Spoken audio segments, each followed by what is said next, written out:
Why is something famous? Why do certain ideas, names, or images rise above the noise of history while others vanish into silence? It is not merely because they are known by many, it is because they strike a deep chord in the collective soul of humanity. As Carl Jung once explored, the symbols that captivate us, the myths, the people, the movements that become famous are not accidents. They are mirrors reflecting the desires, fears, and truths hidden in the unconscious mind of our culture. Fame is not always about greatness, it is about resonance. It is the psyche recognizing itself in another. Today, we will go beyond the surface of popularity. We will dive into the why, into the archetypes that shape our attention, the shadows we project onto the famous, and the meaning we assign to what endures. Because in understanding why something is famous, we begin to understand who we are and what we truly seek. Fame is often mistaken as a product of chance, talent, or relentless exposure. But from the perspective of Carl Jung, fame is far more complex. It is a manifestation of the deep, unconscious forces that dwell within the collective psyche of humanity. When something or someone becomes famous, it is not only because it appeals to individual tastes or momentary trends, but because it taps into something timeless and universal within us all, the archetypes of the collective unconscious. According to Jung, archetypes are innate, universal prototypes for ideas and may be used to interpret observations. These are not learned behaviors but inherited possibilities that influence the way we perceive the world. They manifest through myths, dreams, religion, and art, and they have the power to shape our understanding of life itself. When a person, idea, or work of art becomes famous, it often does so because it embodies one or more of these archetypes in a powerful, visible, and emotionally resonant way. For example, think of the enduring fame of figures like Martin Luther King Jr., Marilyn Monroe, or even fictional characters like Harry Potter. These figures transcend their personal narratives and become larger-than-life symbols. Martin Luther King Jr. does not just represent a historical civil rights leader, he becomes the embodiment of the archetype of the prophet or the martyr. His speeches, his sacrifice, and his vision align with our collective yearning for justice and redemption. Marilyn Monroe, in contrast, becomes the archetype of the anima, symbolizing beauty, vulnerability, and the tragic consequences of idealized femininity. Her fame persists not because of a single role or performance, but because she mirrors a deeper cultural dialogue about desire, objectification, and loss. This mirroring effect is essential. Jung believed that what we see in others, especially those who captivate us, is often a projection of our own unconscious content. When someone becomes famous, it is often because they reflect parts of ourselves that we are unable or unwilling to fully acknowledge. We project our hopes, fears, longings, and ideals onto them, and in doing so, they become icons. Fame, therefore, is not just about the individual who is famous, it is about what they represent to the many. The unconscious plays a central role in this dynamic. Just as dreams are the unconscious mind's way of speaking in symbols, fame becomes a kind of cultural dreaming. The famous person or phenomenon is a symbolic figure onto which a society projects its inner world. This explains why fame is not always linked to virtue, truth, or accomplishment. A person can become famous for being outrageous, scandalous, or controversial because they awaken something in the collective unconscious that is unresolved, taboo, or unspoken. In this sense, fame is a mirror of what a society is dealing with internally, whether it is expressed through admiration or disdain.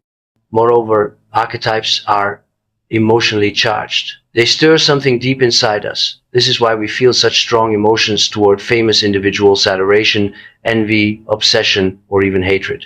These are not rational responses. They are emotional reactions that stem from the archetypal power the person holds over our psyche.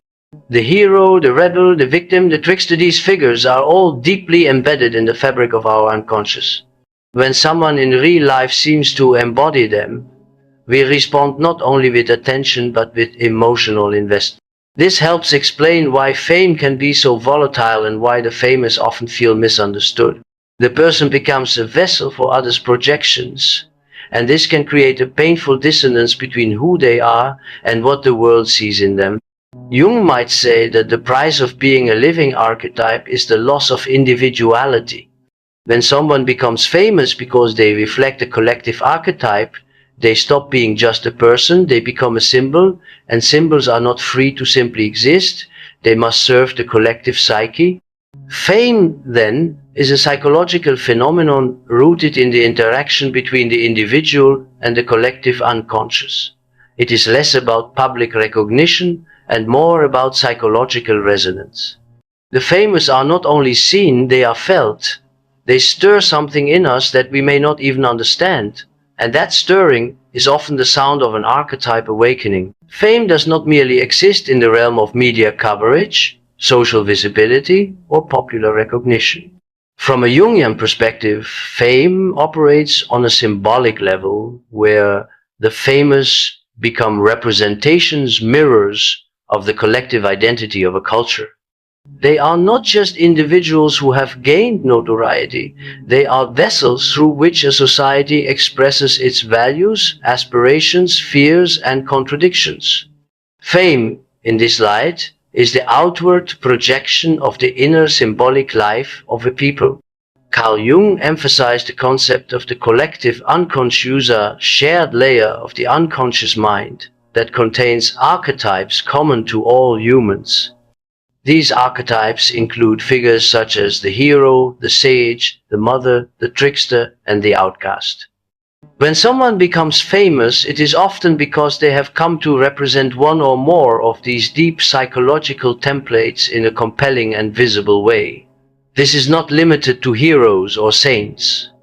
Even controversial or tragic figures become famous because they reflect something essential within the cultural psyche. Take, for example, public figures who rise to prominence during times of cultural upheaval or transformation.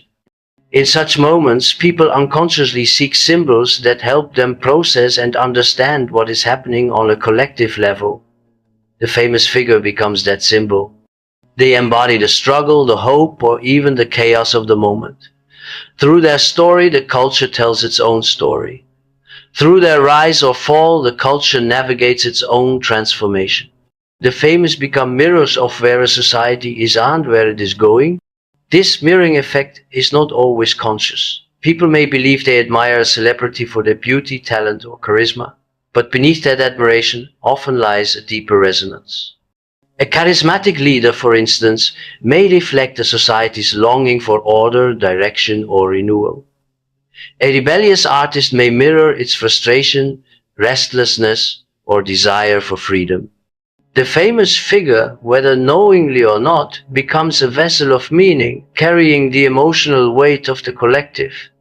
This dynamic can be seen in both admiration and criticism. Fame is not only about who we praise, but also who we scrutinize. When a famous person is idolized or vilified, it often reveals more about the culture than the individual. If a society obsesses over youth, beauty, and glamour, it will elevate individuals who reflect those values. If a society is divided or disillusioned, it may attack those who expose its fractures. In both cases, the famous figure is less a person and more a symbol and image shaped and charged by the collective mind. Fame, then, becomes a stage upon which the cultural drama unfolds. Every generation produces its own set of icons, each one reflecting the archetypes that resonate most strongly at the time. The famous do not create the culture's identity, they reveal it. Through them, a culture sees itself, not always clearly, and not always consciously, but unmistakably. This explains why fame often feels larger than life. It is not just about the person, it is about what they represent in the collective dream. Even fictional characters who become famous superheroes, wizards, dystopian rebels serve this symbolic function. They reflect what a culture values, fears, or yearns to become. Superman, for instance, is not merely a comic book hero. He is an archetype of strength, virtue, and saviorhood, emerging during a time when such ideals were desperately needed. Katniss Everdeen from the Hunger Games is not just a character, she is a symbol of resistance, survival, and moral courage in an age of inequality and surveillance. These characters achieve fame because they echo the inner life of a generation. Importantly, this symbolic mirroring can lead to distortion. When the famous are turned into symbols, they can lose their humanity in the eyes of the public. People begin to relate to them not as real individuals but as projections of their own unconscious material. The famous become vessels for both idealization and resentment. This projection is often so strong that any deviation from the expected symbolic role results in backlash or disillusionment. When the hero falters, when the sage errs, when the idol shows imperfection, the public feels betrayed not because of what happened, but because of what the figure represented. This reveals the deep psychological investment that societies place in the famous. Fame becomes a mirror, not only of what the culture is, but of what it wishes to be. It reflects its highest hopes and deepest fears. It shows the light and the shadow, and the figures who occupy this symbolic space willingly or not carry the psychic burden of millions. They are no longer just names and faces, they are cultural myths in motion, constantly shaped by the unconscious forces of the society that gazes upon them. Fame is often mistaken for visibility, popularity, or the accumulation of attention. Yet, when we look deeper through the psychological lens of Carl Jung, it becomes clear that fame, in its truest and most enduring form, is not merely a product of recognition. Instead, it is defined by resonance. Recognition may be fleeting and circumstantial, but resonance is lasting and profound.